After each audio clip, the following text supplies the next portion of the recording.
Ouverte le 27 décembre, la phase finale des Assises nationales de la refondation a pris fin ce jeudi 30 décembre 2021 sous la présidence du président de la transition, le colonel Assimi Goïta.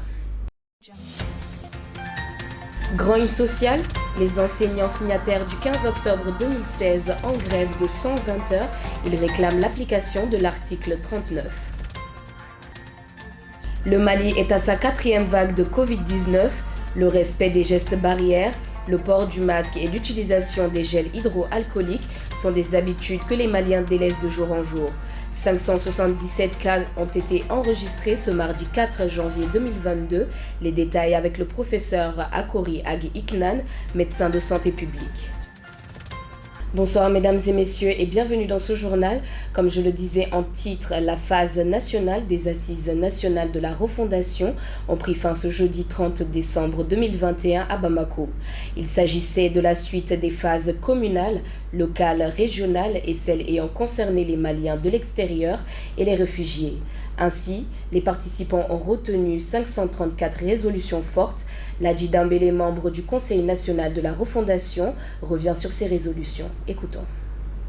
Je salue tous les Maliens d'abord qui ont bien voulu participer à ce forum pour venir parler avec leur cœur de tous les problèmes qui assaillent le Mali.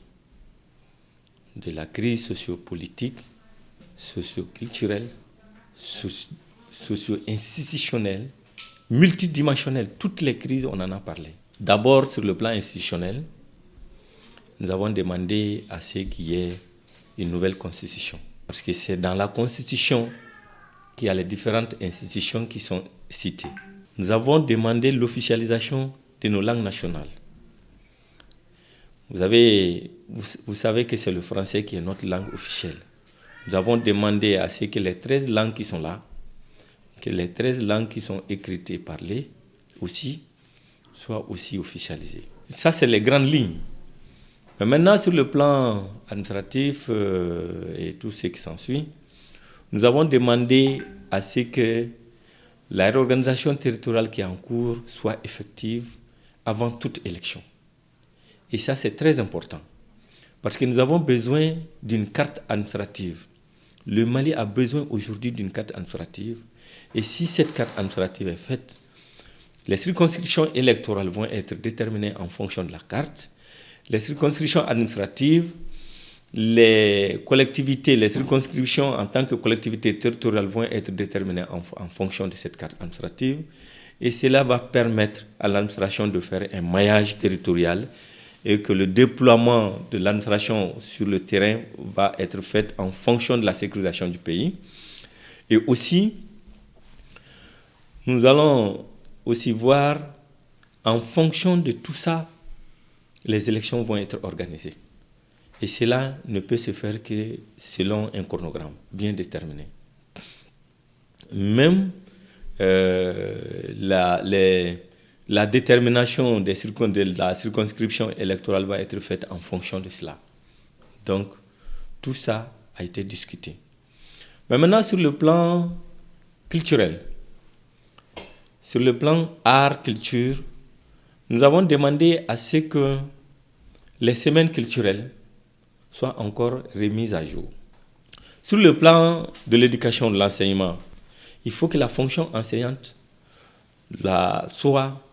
soit valorisée et que nous puissions avoir une éducation de qualité pour nos enfants. Nous avons aussi demandé à ce que nos langues nationales soient encore réintroduites dans le système d'enseignement pour que nous puissions avoir un enseignement de qualité pour les enfants que nous avons. Également dans ce journal, suite à l'échec des négociations avec le gouvernement, les enseignants ont entamé hier une grève de 120 heures. Notre équipe de reportage a fait le tour de quelques établissements publics et privés pour y faire le constat. L'application stricte de l'article 39 dans son intégralité, telle est la principale revendication des syndicats des enseignants de l'éducation signataires du 15 octobre 2016, qui ont entamé depuis ce mardi 4 janvier 2022 une grève de 120 heures. Ousmane Almoudou, porte-parole du dit syndicat. La région, c'est la même préoccupation en ce qui concerne l'application de l'article 39.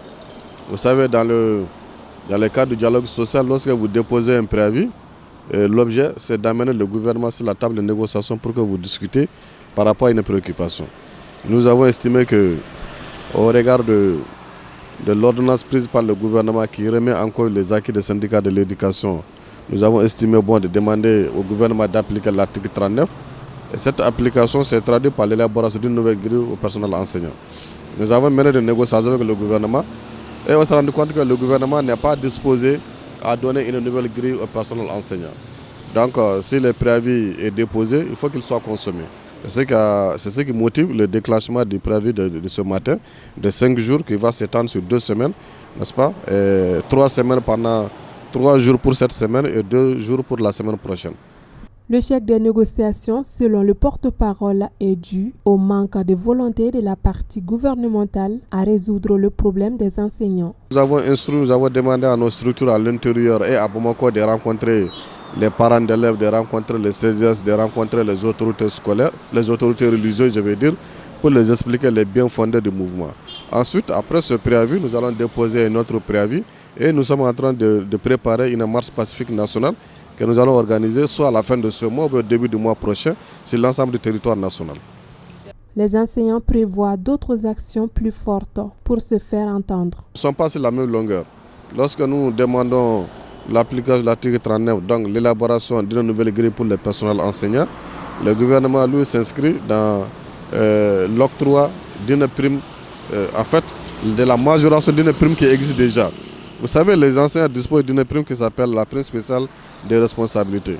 Le gouvernement s'est disposé de majorer cette prime de 10 à 15%. Et cette augmentation, selon leur évaluation, ça fait tourner autour de 7 milliards. Mais quand vous regardez individuellement ce que chaque enseignant va percevoir en fonction de sa catégorie, ça va de 3 500 à 9 000 à 10 000 maximum, selon que l'on soit de la catégorie C, qu'on soit de la catégorie B, ou que l'on soit de la catégorie A.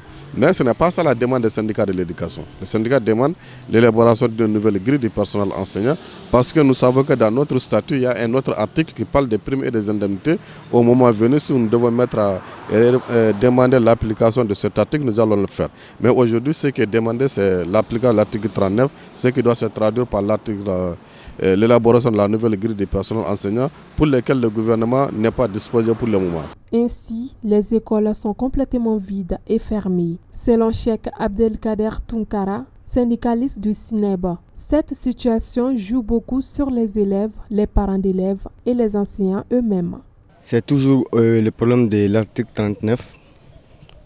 Et pendant le mois de juillet, le gouvernement a donné une grille unifiée dont fait partie les enseignants. Mais cette grille ne tient pas compte de l'article 39 du statut de...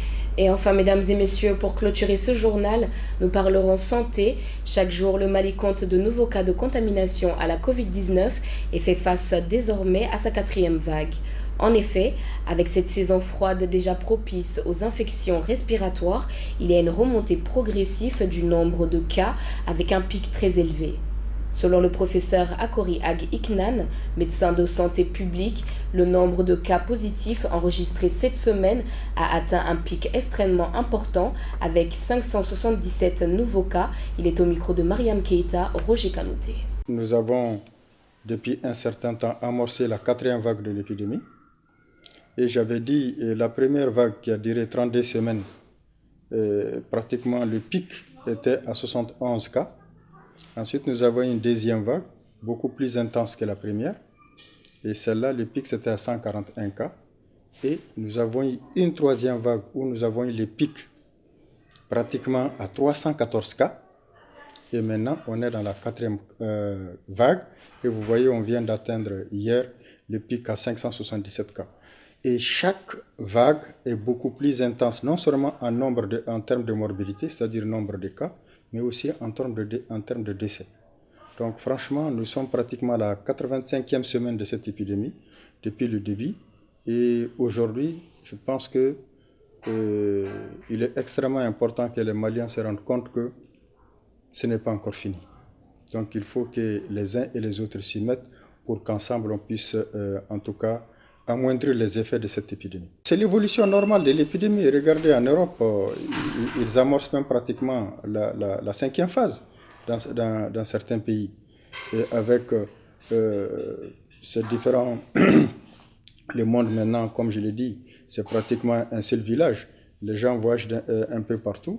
Donc il n'est pas exclu qu'avec la découverte du nouveau variant Omicron en France et au Sénégal, il n'est pas exclu qu'il n'est pas encore chez nous. Mais il y a aussi, nous sommes dans la période la plus propice, la saison froide, effectivement, qui est reconnue pour toutes les maladies d'origine virale. C'est la période où les gens sont grippés, pharyngites, etc. Donc c'est une période assez propice. Nous avons vu aussi que pendant la première, la deuxième vague, le gouvernement a pris un certain nombre de mesures, jusqu'à un moment même confinement. Et le fait d'interdire les regroupements de plus de 50 personnes, donc un chapelet de mesures qui ont été prises, mais on a vu que ça n'a pas porté les fruits. Donc moi je pense que la stratégie devait changer. D'abord, il est extrêmement important de bien informer les populations pour qu'ils se rendent compte que nous sommes véritablement dans la quatrième phase, la quatrième vague de cette épidémie qui est beaucoup plus intense et certainement va se poursuivre des semaines, voire même des mois encore. Et donc, le message que je voulais proposer, d'abord pour réduire, il faut d'abord une bonne information de la population sur l'évolution des cas et par différentes localités. Deuxièmement, faire en sorte que les populations puissent, se faire vacciner, parce qu'aujourd'hui nous avons des vaccins, qu'il y ait une vaccination assez massive pour réduire un peu, en tout cas, ne serait-ce que la dangerosité de l'épidémie, parce qu'aujourd'hui nous avons 32 personnes en réanimation, donc des cas graves, hospitalisés sur les 900 et quelques qui sont aujourd'hui atteints dans nos différentes formations sanitaires, avec près de 80 dans les structures hospitalières. Donc ça veut dire que le phénomène est extrêmement arrivé à une phase où nous devons tous, chacun en ce qui le concerne, agir pour que nous puissions en tout cas réduire les effets néfastes de cette épidémie, qui est non seulement plus meurtrière, mais beaucoup plus contagieuse. Mon dernier mot, c'est vraiment appeler nos compatriotes, quels qu'ils soient, à la vigilance, au respect des mesures de prévention. Je sais que c'est un peu difficile. Au respect des mesures de prévention, au fait de se faire vacciner. Et surtout, il faudrait vraiment mettre le personnel de santé dans les conditions pour augmenter le dépistage de la maladie et faire en sorte que nous puissions traquer tous les cas suspects, parce que ce sont les cas suspects qui vont contaminer et donc de fil en aiguille, c'est vraiment, ça va s'étendre. Donc tant qu'on n'arrive pas à faire un dépistage massif pour pouvoir circonscrire les cas suspects pour qu'ils ne soient pas contagieux. Et donc là, ça c'est avec le personnel de santé. Je pense qu'il faudrait mettre le personnel de santé dans les meilleures conditions.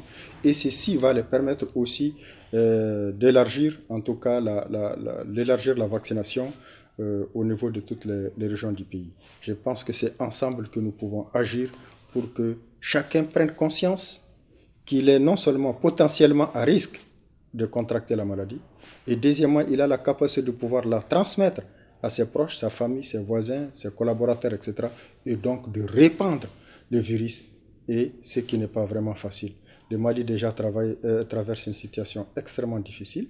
Nous avons cette situation sécuritaire qui ne favorise pas les choses. Donc le pays est confronté vraiment à des enjeux terribles. Cette situation aussi politique qui n'est pas de nature à arranger les choses. Donc au plan sanitaire, il faudrait que nous nous donnions la main pour pouvoir ensemble conjurer cette épidémie. Voilà ce qui met fin à ce journal. Merci de l'avoir suivi en ma compagnie. Très bonne suite de programmes avec le groupe Liberté.